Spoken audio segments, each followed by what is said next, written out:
Ya, selamat ya Pak Ahmad Saroni, amanah baru. Ya, ada tambahan Pak Dede? Cukup ya? Ditutup ya? Saya tutup. Billahi taufiq wal hidayah. Wassalamualaikum warahmatullahi wabarakatuh.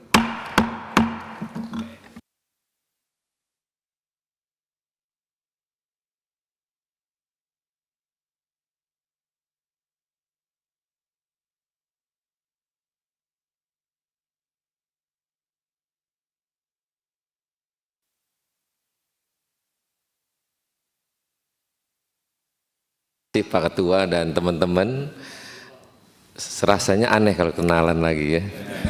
Dan terima kasih buat pimpinan MKD yang telah menyidangkan saya, dan mudah-mudahan saya menjadi lebih baik ke depannya. Terima kasih.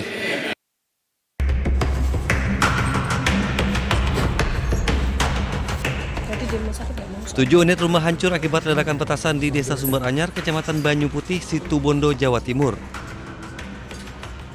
Tidak hanya menghancurkan rumah, dahsyatnya ledakan membuat seorang warga tewas dan 6 lainnya luka-luka. Korban tewas tertimpa runtuhan rumah yang sedang diperbaikinya. Polisi datang ke lokasi melakukan olah TKP dan memasang garis polisi. Petugas menemukan petasan berdiameter 4 cm dan panjang 15 cm dan masih melakukan penyisiran di lokasi kejadian. Setelah adanya laporan, Pak Kapolsek langsung mendatangi TKP dan menemukan beberapa buah petasan yang cukup besar, kemungkinan sekitar 15 cm dengan diameter 3 cm. Kemudian itu yang sudah sempat diamankan dan semoga tidak meledak. Untuk sisanya yang lain seperti disampaikan tadi belum bisa kita pastikan, takutnya masih ada sisa bahan peledak di dalam situ. Korban tewas diotopsi di rumah sakit sebelum diserahkan ke pihak keluarga. Sementara 6 korban luka bakar dirawat di RSUD Asam Bagus dan RSUD Dr. Abdur Situbondo. Dari Situbondo, Jawa Timur, Rizky Amirul Ahmad, iNews melaporkan.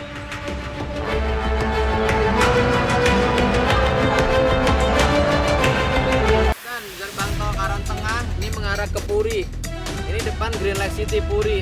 Gerbang tol Kebonjeruk. Sopir taksi online bernama Imron ini ditemukan dalam kondisi wajah penuh luka di pintu keluar tol Karangtengah, Tangerang, Banten. Peristiwa ini diduga merupakan aksi pembegalan yang melibatkan mantan istri korban bersama suami barunya. Sebelumnya korban bertemu mantan istrinya untuk pergi bersama. Namun ketika sedang berada di SPBU Jakarta Barat, korban justru bertemu dengan suami baru mantan istrinya.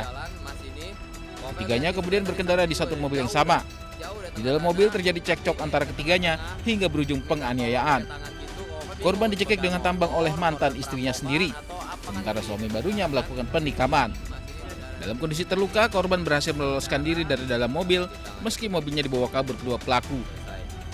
Nah, begitu sampai exit gerbang tol Karangtengah ini, tiba-tiba dia dicekek pakai tali tambang. Berarti ini udah niat. Kalau saya lihat ini berarti ini orang udah niat nih. Udah niat mau melakukan mungkin pencurian, pembunuhan berencana bisa loh. Ada tali tambang, ada pisau. Udah mendukung. Waduh. Ini cerita tuh ada tambang di sini. Lehernya pakai luka. Ada tambang. Lalu pas dicekek sama ceweknya itu dari belakang. Belakangnya kalau ada pisau. Jadi dia jarinya nggak buntung, cuman sobek. Jadi dia sobek. Nahan pisau, kalau nggak ditahan kena leher dia. Nah itu bikin darah dia baju sini. Udah. Pihak kepolisian sektor Ciledug belum memberikan keterangan resmi terkait peristiwa ini.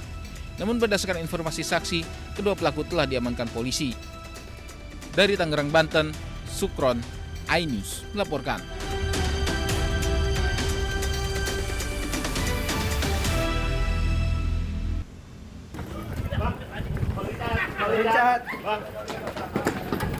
Gue bilang bener tadi tuh. Jadi dari luar.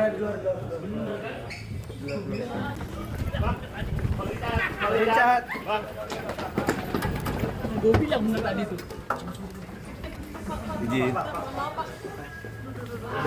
dari luar.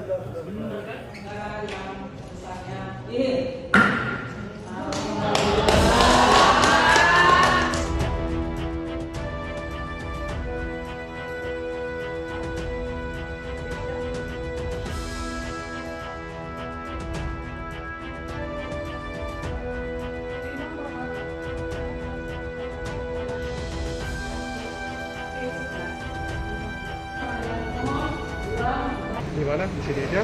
Depan sini ya.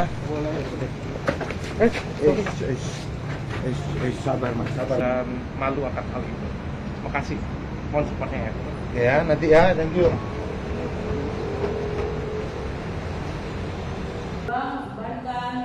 Biaya kepada negara yang besarnya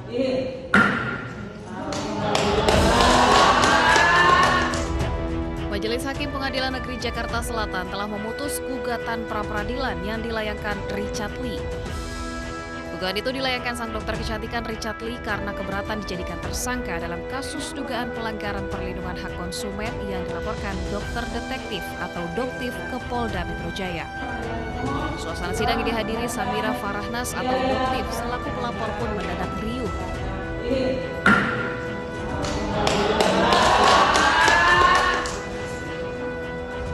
Di depan ruang sidang, Doktif melakukan sujud syukur usai gugatan Richard Lee ditolak. Takbir!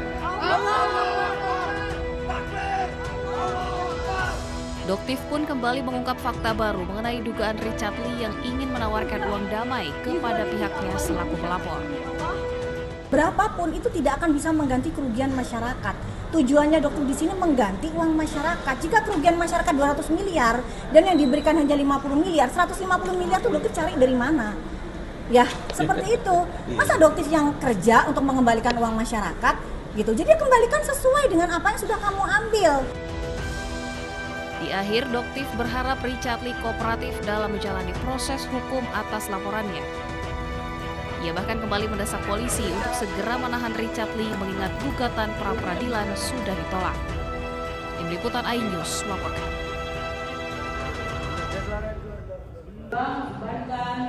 Biaya kepada negara yang besarnya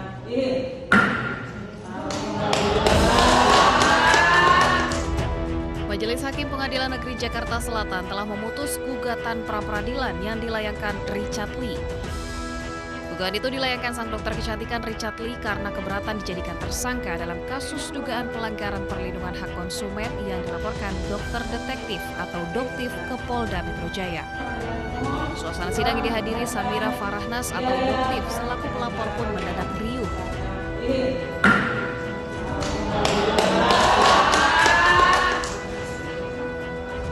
Di depan ruang sidang, Doktif melakukan sujud syukur usai gugatan Richard Lee ditolak. Takbir! Doktif pun kembali mengungkap fakta baru mengenai dugaan Richard Lee yang ingin menawarkan uang damai kepada pihaknya selaku pelapor. Berapapun itu tidak akan bisa mengganti kerugian masyarakat.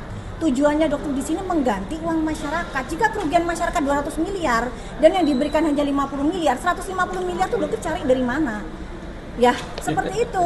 Masa dokter yang kerja untuk mengembalikan uang masyarakat gitu. Jadi kembalikan sesuai dengan apa yang sudah kamu ambil. Di akhir, Doktif berharap Richard Lee kooperatif dalam menjalani proses hukum atas laporannya. Ia bahkan kembali mendesak polisi untuk segera menahan Richard Lee mengingat gugatan pra-peradilan sudah ditolak. Tim Liputan iNews melaporkan.